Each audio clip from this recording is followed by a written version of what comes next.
ሰላም ዛሬ የምናየው የብዙዎች ትውስታ የሆነውን ፍቅር በገንዘብ አይገዛም የሚለውን የዘጠናዎች ምርጥ የፍቅርና የኮሜዲ ፊልም ነው። እስከ መጨረሻው አብራችሁን ቆዩ። ፊልማችን የሚጀምረው በካሊፎርኒያ ሁለተኛ ደረጃ ትምህርት ቤት ውስጥ ኤልቪን የተባለ ተማሪን እያሳየን ነው። ኤልቪን ጎበዝ የፊዚክስ ተማሪ ቢሆንም በትምህርት ቤቱ ደረጃ የመጨረሻ ፋራ ተብሎ ነው የሚታወቀው። ልጁ ባካበተው ብቃት መሰረት ከጓደኞቹ ጋር በመሆን የናሳ ስኮላርሺፕ ለማግኘት የሚተጋ፣ ጓደኞቹም ልክ እንደ ኤልቪን የቴክኖሎጂና የምርምር አፍቃሪዎች ስለሆኑ አንዳንድ ጊዜ አብረው መኪና ይጠግናሉ። በዚህ በኩል ኤልቪን ቀኑን ሙሉ ቢያያት የማትሰለቸውን በትምህርት ቤቱ እንደ ንግስት የምትታይ ፓሪስ የተባለችዋን ቆንጆ ሴት እንመለከታለን። በትምህርት ቤቱ ባለው የኑሮ ሁኔታ ልዩነት ምክንያት ኤልቪን ፓሪስን እንኳን ሊያናግራት ሊቀርባት አይችልም። ፓሪስ ቆንጆ ሀብታምና በጣም ዝነኛ ሴት ስትሆን፣ በተቃራኒው ኤልቪን ደግሞ የኑሮ ደረጃው ያን ያህል ያልሆነ ፋሽን የማይከተል ኑሮ ወዲህ ወዲያ ያረገች የምታንገላታው ምስኪን ልጅ ነው። ስለዚህም ኤልቪን በትምህርት ቤቱ ያለው ተጽዕኖ የፓሪስን ጥላ እንኳን አይደርስም። ኤልቪን ሁሌም አንድ የሚፈልገው ነገር ነበር። እሱም ከሀብታሞቹ ተማሪዎች ደረጃ መራመድና ሁሉም እንኳን ቢቀር እንደነሱ ህይወትን በተወሰነ መልኩ ማጣጣም ትልቁ ህልሙ ነበር። በአንድ አጋጣሚ የህልሙ እውን የሚሆንበት መንገድ ተፈጠረ። ፓሪስ እናቷ እንዳትነኪ ብላ ቤት የተወችውን በጣም ውድ መኪና የእናቷን መሄድ አይታ መኪናውን ይዛ ወደ ውጭ ትወጣለች።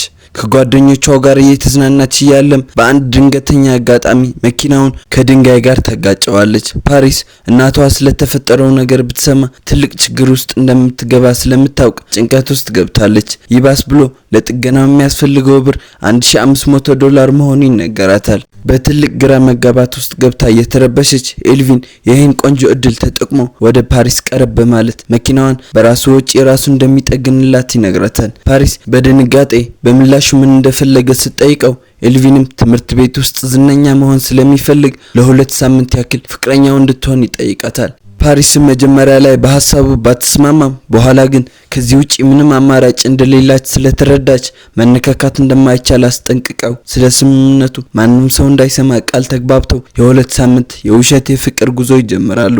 በስምምነታቸው መሰረትም በማግስቱ ሁለቱም አብረው ትምህርት ቤት እንዲገቡ ይገናኛሉ። ፓሪስ የኤልቪንን አለባበስ ስላልወደደችው ከላይ ብራንድ ጃኬት እንዲለብስ በማድረግ ተያይዘው የሀብታሞቹን መለያ ክፍል ውስጥ ይገባሉ።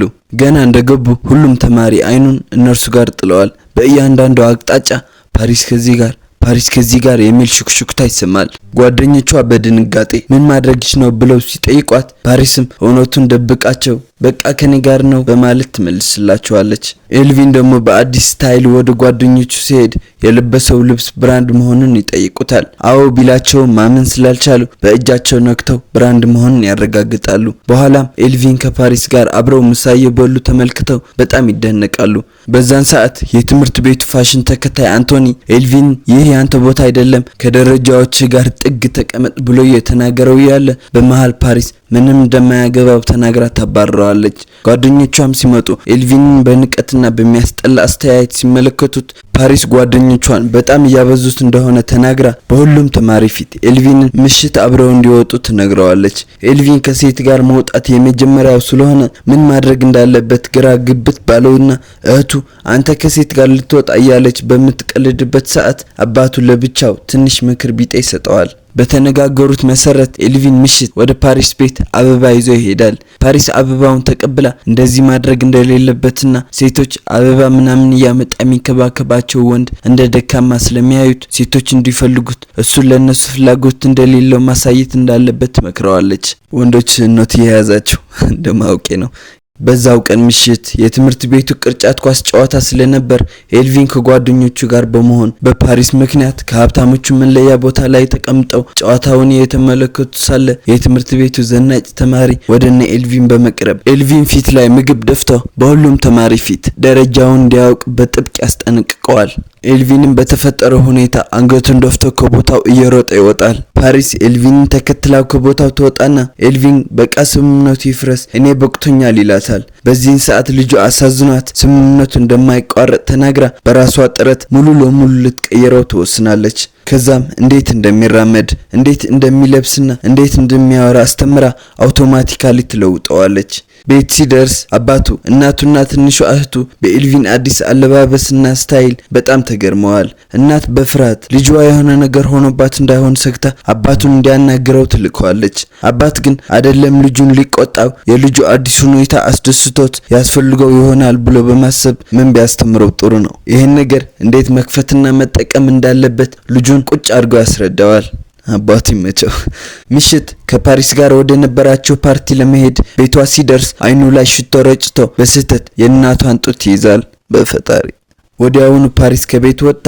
አብረው ወደ ዝግጅቱ ይሄዳሉ። በኤልቪን አለባበስ ሁሉም ተገርመው እነሱ ጋር ያፈጣሉ። አንዲት የተበላሸች መኪና አይቶ ችግሯን ሲነግራቸው አንተ ምን ታውቃለህ ይሉታል። ኤልቪንም ወደ መኪናው ቀርቦ ይህን ነገር ብቻ በመጠቀም መኪናውን በቀላሉ አስተካክሎ ችሎታውን ያስመሰክራል። በሰራው ስራ ሴቶች ኤልቪን ላይ ሲሻፍዱ፣ ወንዶች ደግሞ ጓደኛቸው ለማድረግ ሲሞክሩ እንመለከታለን። ኤልቪን ቀስ በቀስ ከታዋቂዎቹ ልጆች ደረጃ ላይ ይቀመጣል። የድሮ ጓደኞቹን ግን ችላ ያላቸው ከአዲሶቹ ጓደኞቹ ጋር ሙሉ ጊዜውን ማሳለፍ ሲጀምር የድሮ ጓደኞቹ በጣም ይናደዳሉ። ዛሬ የሁለት ሳምንት ውሎ የሚያበቃበት ቀን ነው። ስለዚህም ኤልቪን ፓሪስ ጋር በመሄድ በኮንፊደንስ ለእራት እንዲወጡ ልብሷን እንድትቀይር ይጠይቃታል። በዚህ ሁኔታም ፓሪስ ቀስ በቀስ በኤልቪን የተሳበች ትመጣለች። ያሰቡት ቦታ ላይ ሲደርሱም ኤልቪን አስቀድሞ የፓሪስ ፍላጎት ተረድቶ ስለነበር በጣም የምትወደው ቦታ ወስዶ ሰርፕራይዝ ያደርጋታል። በመሃላቸው እየተፈጠረ ባለው መግባባት ምክንያት ሁለቱም እርስ በእርስ እየተሳሳቡ የጀመሩት የውሸት ፍቅር ወደ እውነተኛ ስሜት እየተቀየረ ይመጣል። ቆይቶ ኤልቪን የሆነ ምልክት ያሳያል። ፓሪስ ለፍቅር ይጠይቀኛል ብላ ያሰበች እያለ ልጁ ግን ስለሌላ ነገር መዘባረቅ ሲጀምር በጣም ትናደዳለች። ወደ ቤት በሚመለስበት ሰዓትም ኤልቪን ምንም ያክል ፓሪስን ለማሳቅ ቢሞክር አኩርፋለች። በማግስቱ ትምህርት ቤት ላይ ፓሪስ ኤልቪንን ለማናገር ስትጠራው በሚገርም ሁኔታ ሊያመነጫጭቃት ይሞክራል። ደጋግማ ልታናገረው ብትሞክርም እንኳን ኤልቪን በጩኸት በቃ ብቻዬን ተይኝ ሲላት ጊዜ ፓሪስ ከተከበረችበትና እንደ ንግስት ከምትታይበት ትምህርት አንገቷን ደፍታ ትወጣለች። በዚህ ድርጊቱም የብዙ ሴቶች ቀልብ ይስባል። በኋላ ኤልቪን ፓሪስን በተማሪዎች ፊት ለተናገራት ሁሉ ይቅርታ ጠይቆ ዝነኛ እንደሆን ስላደረግሽኝ አመሰግናለሁ ይላታል። ፓሪስ ዝነኝነት በህይወቱ ያን ያህል ዋጋ ሊኖረው እንደማይገባ ተናግራ ቤቷ ትገባለች። ኤልቪን ግን ምክሯን ቢሰማም ጭራሹን ብሶበት በአዳዲስ ብራንድ ልብሶችና በአዲስ ስታይል እንዳለ የትምህርት ቤቱን ሴቶች መጨረስ ይቀጥላል። ከስራ ቦታው ሳይቀር የተለያዩ መኪኖች እያመጣ የትምህርት ቤቱ ሙሉ ትኩረት ይይዛል። በዚህም ዝነኝነቱ ጥግ ድረስ ይሄዳል። የስላች ግን ጥጋቡ እንደዛ ጥግ ድረስ ይሄዳል። ምንም ያክል ዙሪያ በሰው ቢከበብም እንኳን አይኖቹን ከፓሪስ ላይ መንቀል አልቻለም። የአመቱ መጨረሻ ላይ የትምህርት መዝጊያ ፓርቲ ይዘጋጃል። በቦታውም ሁሉም ተማሪዎች ፓሪስና ኤልቪንም ሳይቀር ይገኛሉ።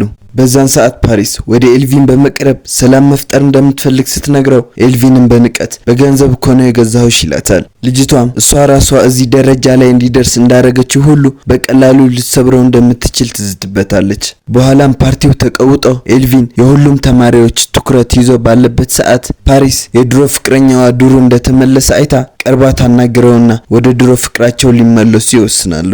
ባልታሰበ መንገድ ግን አብረው ለመውጣት እቃዎቿን ልታመጣ በምትሄድበት ሰዓት ጓደኞቹ ከሌላ ሰው ጋር ፍቅር ጀመራ እንደነበር ይነግሩታል። በዚህም ምክንያት ትቷት ይሄዳል። ምንም ያክል ነገሩ እሱ እንዳሰበው እንዳልሆነ ልታስረዳው ብትሞክርም እንኳን ልታስቆመው አልቻለችም። ስለዚህም እሳት ለብሳ ወደ ኤልቪን በመሄድ ለዱሩ እውነቱን እንዲነግረው ብትጠይቀውም ኤልቪን ግን ትቢት አናቱ ላይ ወጥቶ በማይሆን ቃል እሳቷ ላይ ቤንዚን ያርከፈክፍበታል። ፓሪስን በንዴት በሁሉም ተማሪ ፊት ኤልቪን ዝነኛ እንድታረገው $1500 እንደከፈላት እውነቱን ተናግራ ታዋርደዋለች። በዛው ቅጽበት አብራው የነበረችው ሴትም ሆነ በዝናው ያንጨበጨቡለት ተማሪዎች ጀርባቸውን ይሰጡታል። ኤልቪን ሙሉ በሙሉ ወድቀዋል።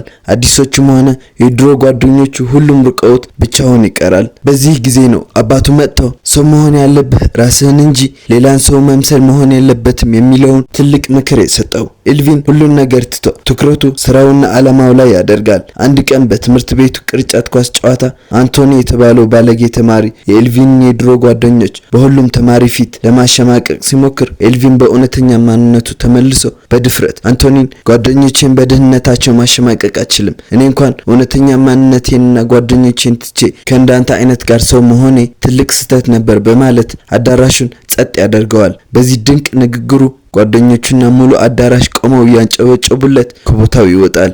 ፓሪስ ተከትላው ከአዳራሹ በመውጣት ኤልቪንን ታስቆመዋለች። ልጁም ድፍረት አግኝቶ ለመጀመሪያ ጊዜ ፓሪስን ከንፈሯ ይስማታል።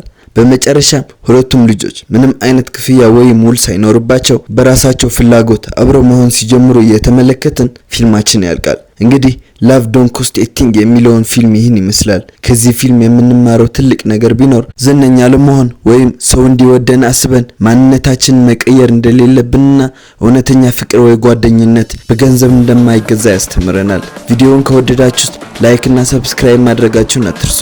ይህ አቤላ ሪካብ ነው። በቀጣይ በሌላ ታሪክ እስከምንገናኝ ሰላም ቆይልኝ።